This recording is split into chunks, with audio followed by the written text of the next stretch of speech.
যাই, আমি তাহলে চলে যাই। আরে কোথায় যাচ্ছেন? কোথায় আর যাবো, যাই ভাড়া খাটি গে, যে দিন না আসনু। হ্যাঁ, আপনি তো বুঝতেছেন না। আমি বলতেছিলাম কি, আপনার মনে অনেক কষ্ট দিয়ে ফেলেছি না? না না, আমার মনে আর তেমন কষ্ট আপনি দেননি। আমার তো মনে হচ্ছে আপনার মনে আমি অনেক কষ্ট দিয়ে ফেলেছি, আর কষ্ট পাওয়ারই কথা। আমার মুখের দিক তাকায় এতগুলো টেকা আমাকে তুলে দিছেন, কষ্ট একটু পাওয়ারই কথা। তবে ভাবি, আমি আপনাকে একটা কথা কই, আপনার মনেও যদি আমি কষ্ট দিয়ে থাকি না, সেই কষ্ট আমি আপনার শরীরে দিব না, আপনার শরীরে কিন্তু আমি অনেক ভালোবাসা দিব ভাবি। হ্যাঁ, আপনি আর না করেন, আমি সময় মতো আপনার কিস্তি আপনি দিয়ে দেবো। হ্যাঁ চল। দেবেন তো? হ্যাঁ দিব। আমি দিতে যখন চাইছি, এই যে না চাতেই এসে বাড়ির বয়া কিস্তি দিয়ে গেলাম। আর আপনি যদি আমি পাই, এই কিস্তি দিতে কি আমি আর দেরি করব? যেদিন কিস্তি দিতে আসবো সেদিনে তো ভাবির একটু ভালোবাসা পাবো, তাহলে কিস্তি তো কোনোভাবেই মিস করা যাবে না। এই ভাবি, না মনের থেকে যদি কিছু না করেন তাহলে আমি যাই। না না না। আপনি রাজি? হ্যাঁ, তাহলে আর দেরি না করি। চার্জও মনে হয় ওটা হয়ে গেছে, আমার চার্জটাও তো আবার দেওয়া লাগবে নি। তাহলে আসেন, কাছে আসেন। আসলে ভাবি, ওই যেদিন থেকে আমার বন্ধুর বাড়িতে আসা শুরু করেছিলাম না, সেদিন থেকে না আপনি দেখে আমার মাথা ব্যথা বিগড়ে গেছিল। আমি একটা চান্স চাইছিল, কবে আপনি আমার কাছে পাবো। আজকে আজকে সেই আশাটা আমার পূর্ণ হয়েছে ভাবি। আসেন আসেন আসেন।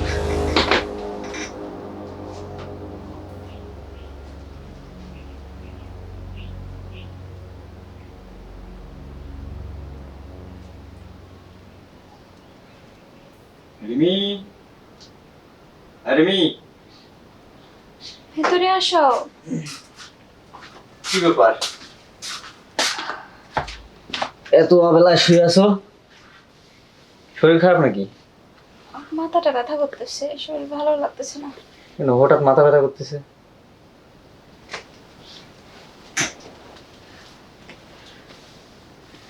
খাইতে দাও, উঠো।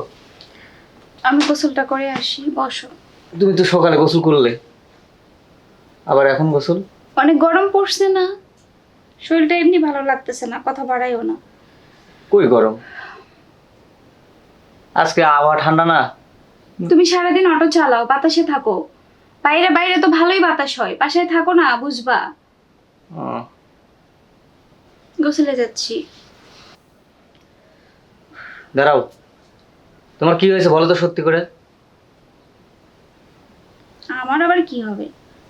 না না, তুমি তো অবশ্যই কোনো কিছু হচ্ছে, কারণ বিয়ের পর থেকে তোমাকে আমি এরকম গোমরা মুখ করে থাকতে কখনো দেখি নাই। আজকে এমন হঠাৎ। বললাম না শরীরটা ভালো লাগতেছে না। না, শরীর তো অন্যদিনও খারাপ থাকে, আর আগেও খারাপ ছিল, কিন্তু তুমি তো এরকম করে আমার সাথে কোনোদিন কথা বলোনি বিয়ের পর থেকে। তুমি আজকে যেভাবে কথা বলতেছো আমার সাথে। দেখো, উল্টা পাল্টা চিন্তা করো না তো। আমার শরীরটা ভালো লাগতেছে না। না না, এটা বললে তো আমি বিশ্বাস করব না কখনোই, কারণ তোমার অবশ্যই কিছু হয়েছে। খুলে বলো তো, আমাকে খুলে বলো তো কি হয়েছে তোমার। যাও না, তুমি হাত মুখ ধুয়ে আসো, খাইতে দিচ্ছি তো। আচ্ছা যাবো, সেটা অবশ্যই যাবো, আমি খাবো, হাত মুখ ধুবো, আবার যাবো, বেরোবো। তুমি আগে বলো তোমার কি হয়েছে সেটা বলো না। আমি তোমার স্বামী না? আমি শোনা, আমার শোনার অধিকার নাই? তোমার মাথা ব্যথা হলে, শরীর খারাপ হলে তো তুমি এইভাবে থাকো না কখনো। শুনবে কি হয়েছে? হ্যাঁ বলো।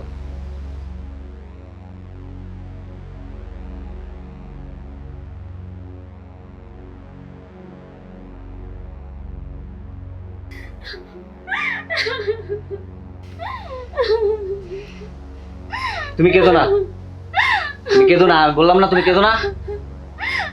এই জন্যই বলে উপকারীকে বাঘে খায়। আর তার আমি এত বড় উপকার করলাম, সে আমার এই প্রতিদান দিল। এর একটা হেস্তু নেস্তু করে তারপর আমি বাসায় এসে ভাত খাবো। তুমি আমি বললাম না কেঁদো না তুমি। তুমি থাকো। তুমি কোথায় যাচ্ছ? আমি ওর হেস্ত নেস্ত করে তারপরে আসবো বাসায়। শোনো, আমরা যে 1 লাখ টাকা কিস্তি তুলে দিয়েছি, ওই টাকা খারাপ কথা তোমার কিস্তি, ওর কিস্তি কিভাবে তোলা লাগে সেটা আমি জানি। তুমি থাকো, আমি আসি।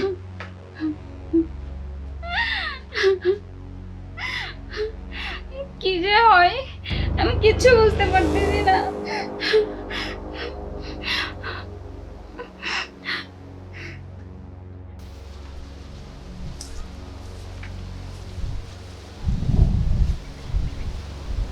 মানিক ভাই, ভাবি, কি মানিক ভাই আছেন? আসেন, এই যে আসছেন। ভাই কি অবস্থা?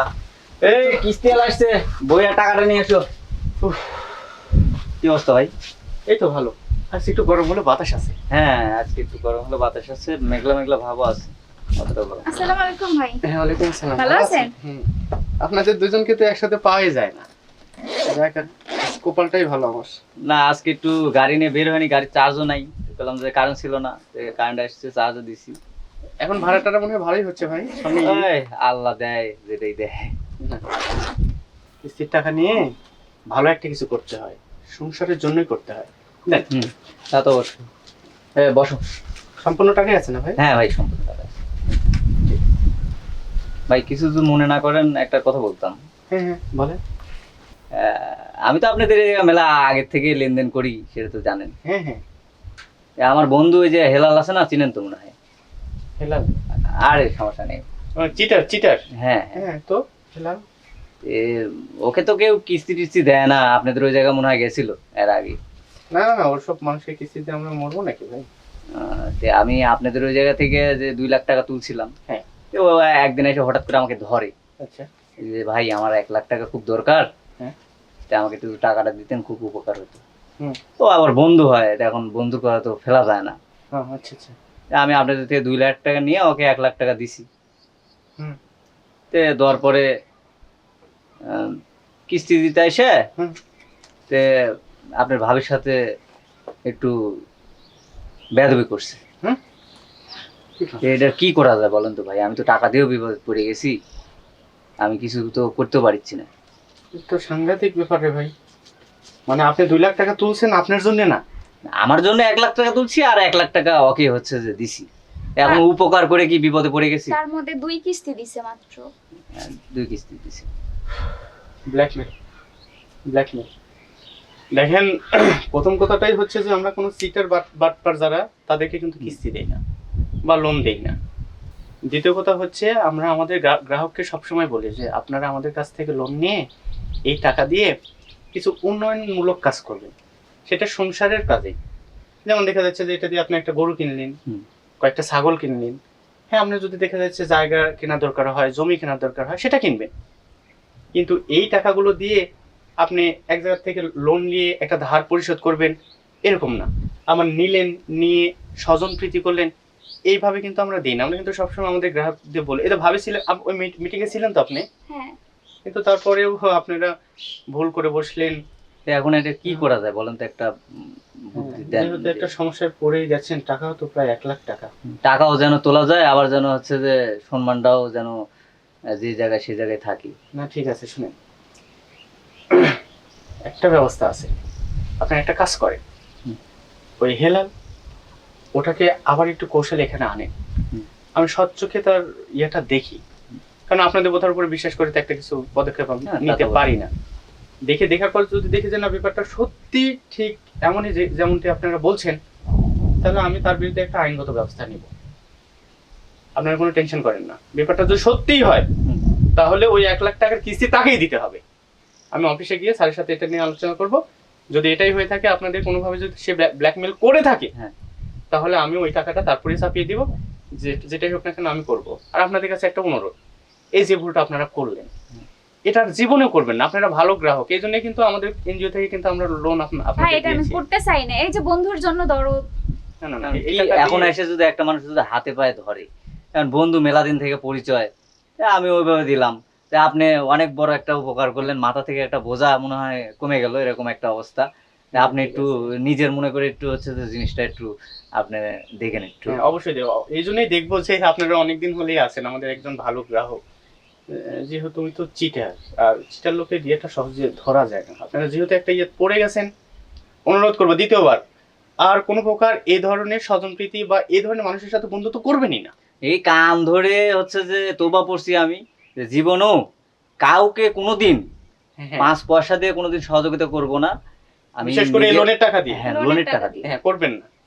ঠিক আছে, আপনি বললেন, আমি একটু তদারকি করে দেখি, যদি ব্যাপারটা তাই হয় আপনাদের কিছু করতে হচ্ছে না। আর ওটাকে আমি আবার একটা জাত শিক্ষা দিব, ওর জন্য আমার অনেক ধরনের সমস্যা হয়েছে। তো ঠিক আছে, আপনারা থাকবেন। হ্যাঁ, হুম। আর আমি দেখছি ব্যাপারটা, দেখছি, আপনারা এটা নিয়ে কোনো টেনশন করেন না। হ্যাঁ, আচ্ছা, থাকেন তাই? বইটা হচ্ছে নিয়ে যাবেন না? হ্যাঁ, আমার একটু চেক করতে আচ্ছা। হচ্ছে যেহেতু। আচ্ছা, থাকবেন। হ্যাঁ, ভালো থাকবেন। আচ্ছা, ভালো থাকবেন, আর বিষয়গুলো একটু মাথায় রাখেন কিন্তু। হ্যাঁ, হ্যাঁ অবশ্যই অবশ্যই। আর আমি তাহলে ওকে তাড়াতাড়ি নিয়ে আসার ব্যবস্থা করছি। ওকে, ভালো থাকবেন। হ্যাঁ, আচ্ছা, তো কি বুঝলে? আপনাদের উদ্দেশ্যে বলতেছি, কিস্তির টাকা নিলে কখনো স্বজনপ্রীতি করবেন না। এই টাকা দিয়ে পারলে গরু কিনবেন, ছাগল কিনবেন, জমি কিনবেন, সংসারের উন্নতি করবেন, এটাই মঙ্গল। আর আমাদের মতো যদি স্বজনপ্রীতি করেন, মানুষের উপকার করতে যান, তাহলে এরকম বিপদে পড়বেন।